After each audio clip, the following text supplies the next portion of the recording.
welcome to the broadcast and live stream of Moonshot Radio. Moonshot Radio is generously sponsored by the PNC Grow Up Great program.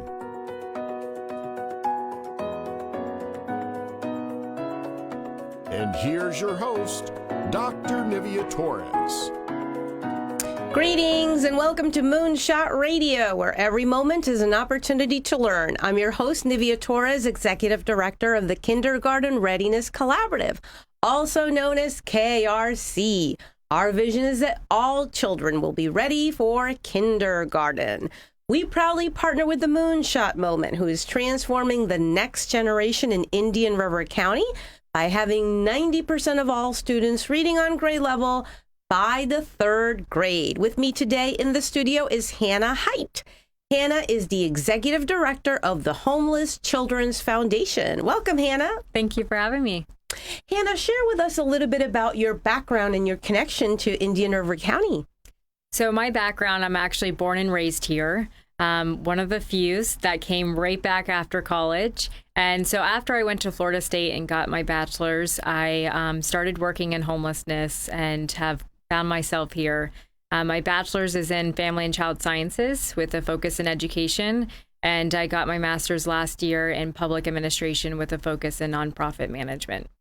And now you're working for the Homeless Children's Foundation. That's right. For a few years now. For a few years now. And tell us a little bit about the organization itself.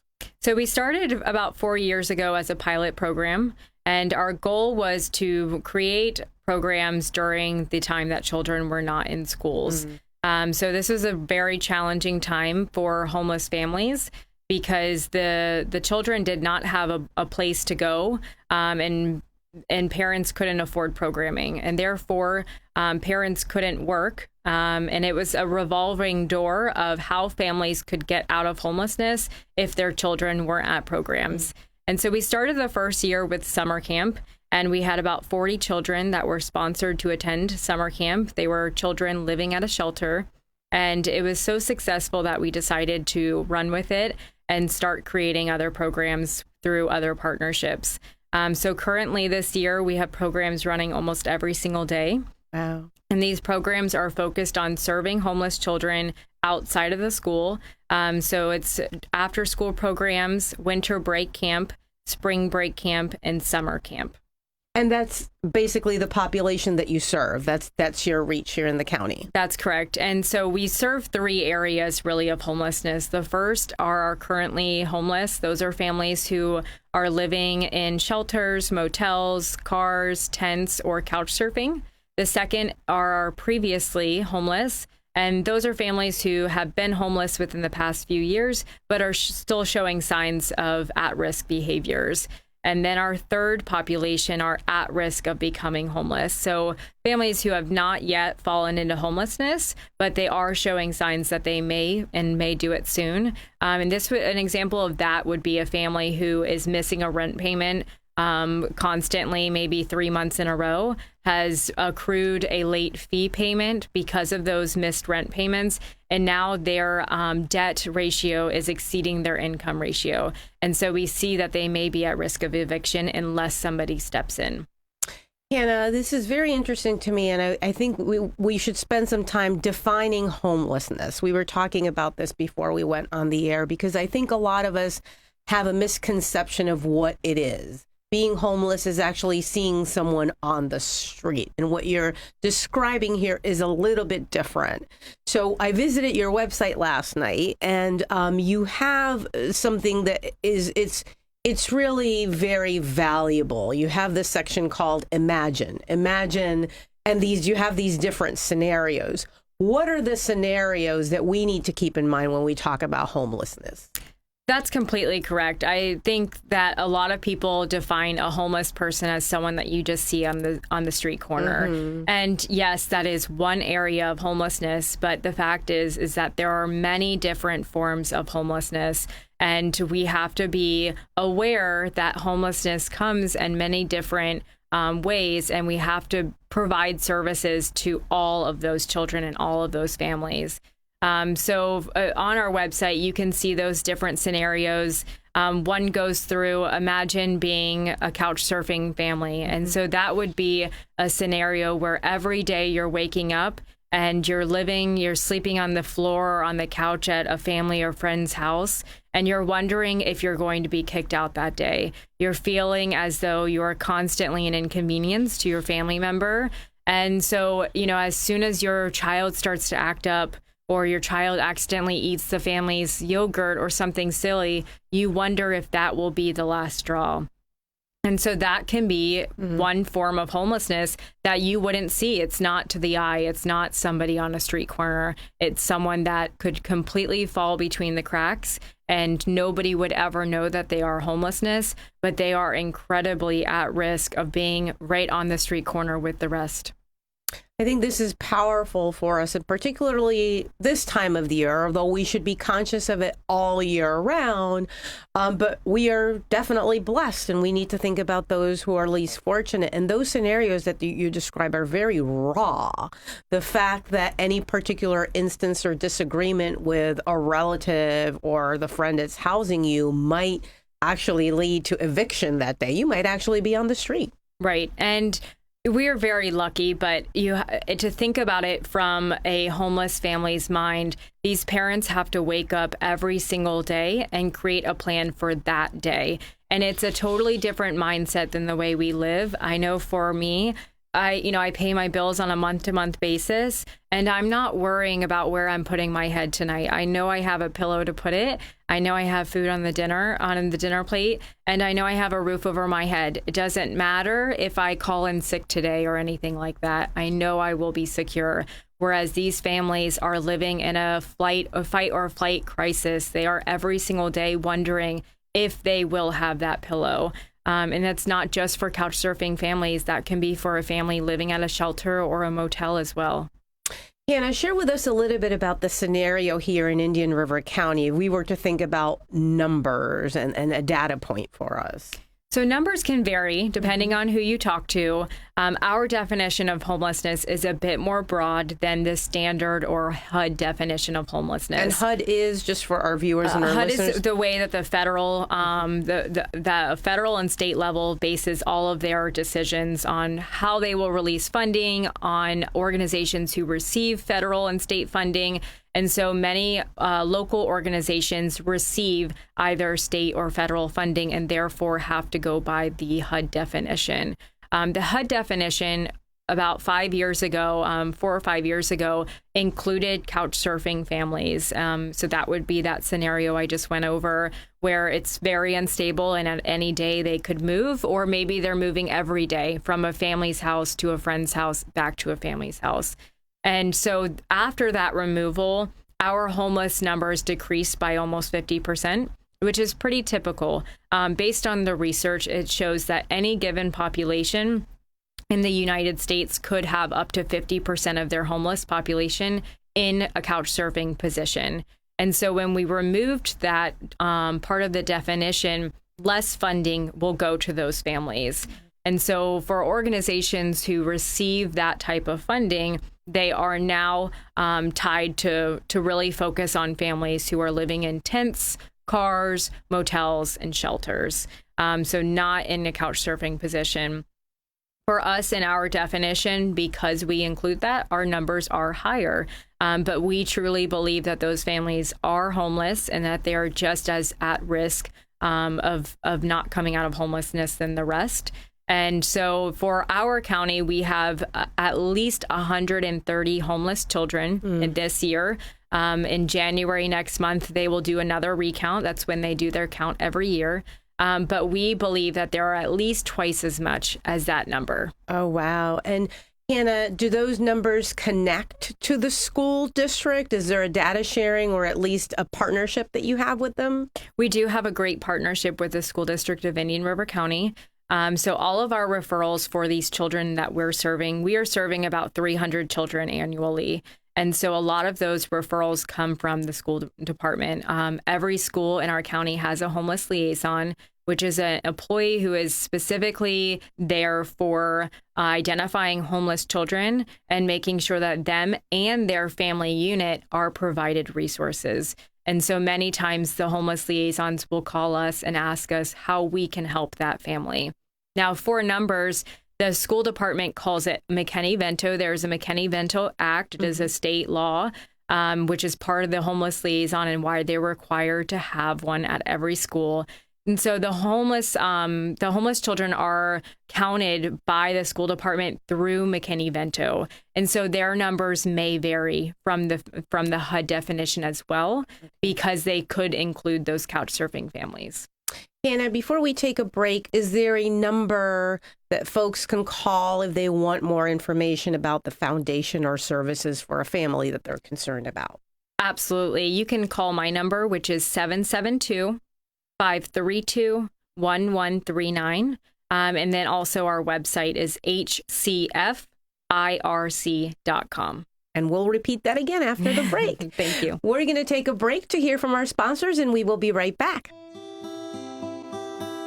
At the Kindergarten Readiness Collaborative, our vision is for every parent, regardless of income or zip code, to have the knowledge and tools they need to raise healthy children that are prepared for kindergarten.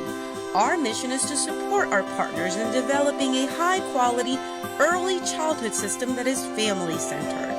Our outreach and parent engagement specialists connect with families and build trusted relationships. KRC has chosen Fellsmere and Gifford as our two focus areas in Indian River County. Our Fellsmere office is located downtown in the city annex, and our New Gifford office is located within Victory Park Apartments. Our administrative offices are now located adjacent to Healthy Start and Treasure Coast Community Health in Vero Beach. The Kindergarten Readiness Collaborative, developing a high-quality early childhood system for all children in Indian River County. Everyday activities are great for finding moments for talking and teaching new words. Babies' brains grow 80% in the first 18 months of life. As parents and your baby's first teacher, you can help build their brain with language and literacy skills. Involve the whole family. Ask questions. The more words babies hear, the larger their vocabulary can grow. Support early childhood education by talking, reading, singing, and family engagement. This message has been brought to you by PNC Grow Up Great and the Florida Grade Level Reading Campaign.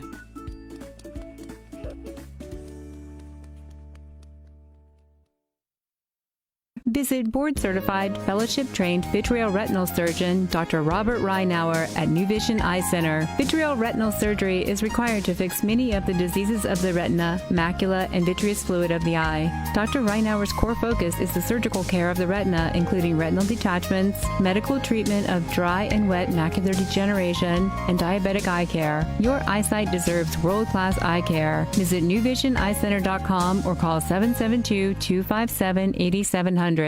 You can trust Sandpiper Pest Control, serving Indian River, St. Lucie, and Brevard. Certified by the state of Florida to treat homes, lawns, and termites. Fully licensed and insured. Priced right, effective, and friendly. Hi, this is Joel, the owner of Sandpiper Pest Control. Sandpiper can solve your pest issues. No contracts to sign, just results. Call for a free estimate, 772-589-0204. Sandpiper Pest Control, a member of the iTex trading community. Your iTex dollars are welcome.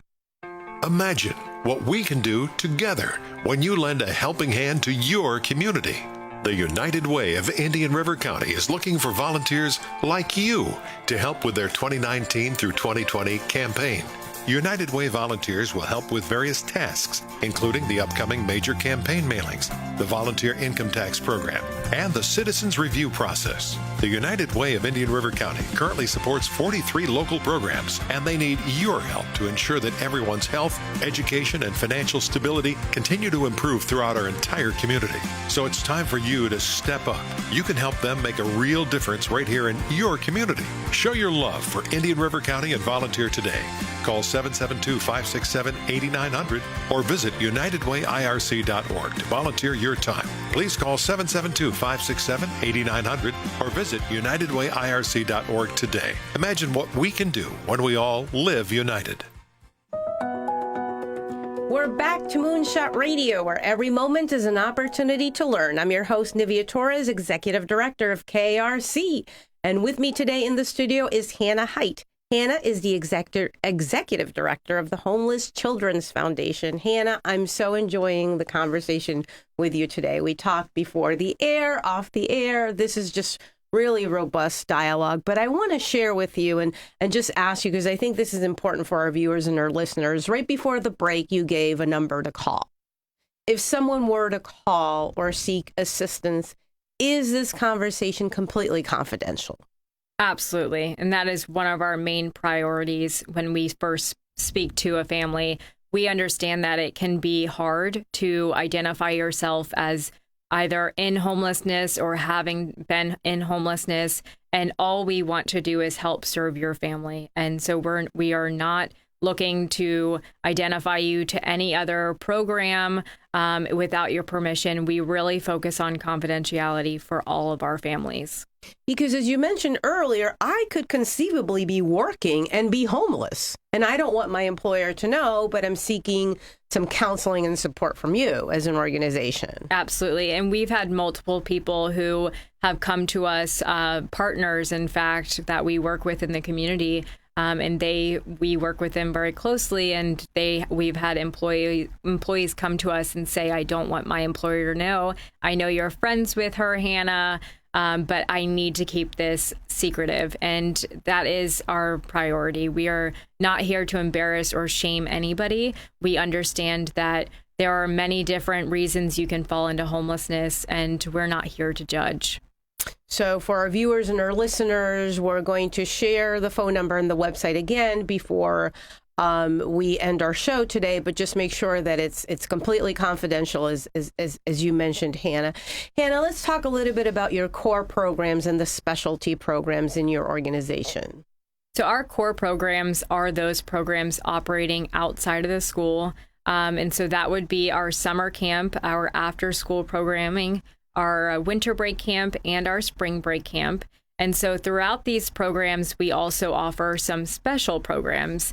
So our special programs running right now, in fact, this week, we have 3 different programs that will run. And that would be one, an equestrian program for middle schoolers to allow them to learn how to ride a horse. 2, a swim program for elementary students and for high school students. And 3, a program for high school students who are homeless to intern at our local partners. And with this, they receive a small stipend for their hard work and a great thing to put on their resume as they enter throughout their last few years of high school before they enter the workforce. Oh, that's so exciting to hear that they have these programs. And I believe you share that during the holidays, there will be a program, correct? During that week in December break? That's correct. We will run 4 days of camps at 2 of our local partner camps, which is Life for Youth Camp and Skate Factory. And so families can come to us if they're looking for a sponsor, essentially, or for funding for their spot. So we, at that week, will probably fund close to 100 children to attend that camp. And it gives parents the opportunity to still work during that school break and allows children to have a great winter break. And I know you also have a program that's currently developing with child care resources. So share a little bit about that, because that's very exciting. Yes. So this is right up your alley. So we have, over the past year and a half, 2 years, we have been working really hard on identifying a solution to homeless infants and toddlers not receiving high quality early childhood education. We know the statistics that many children are not entering kindergarten ready. They are not reading by 3rd grade. And we know that there are many homeless children that are part of this group and part of the statistic. We have seen many children grow throughout their first 5 years behind their peers. And we wanted to find some type of solution to try to help this. We have a great understanding that having a baby is a stress factor, and it can certainly cause homelessness. When you have that extra financial responsibility, and especially if you don't have somebody to care for the baby, how are you supposed to work? And how are you supposed to sustain your housing? And many families will fall into homelessness during the first 5 years of their child's life. In fact, it could be up to 50% of a homeless population are falling into homelessness with infants and toddlers in their care. And so with that being said, we knew there were many children who are not being provided high quality early childhood education, and Child Care Resources truly does it best. And so when we worked with them to try to design a program to serve this population, we knew they were highly capable and that they were on board very quickly to address this issue. So starting this fall, we've opened up a few spots, and come the next couple of months, we will have a total of 20 spots to offer the homeless population in our community, from anywhere to 6 weeks up to the 5 years old before they enter kindergarten.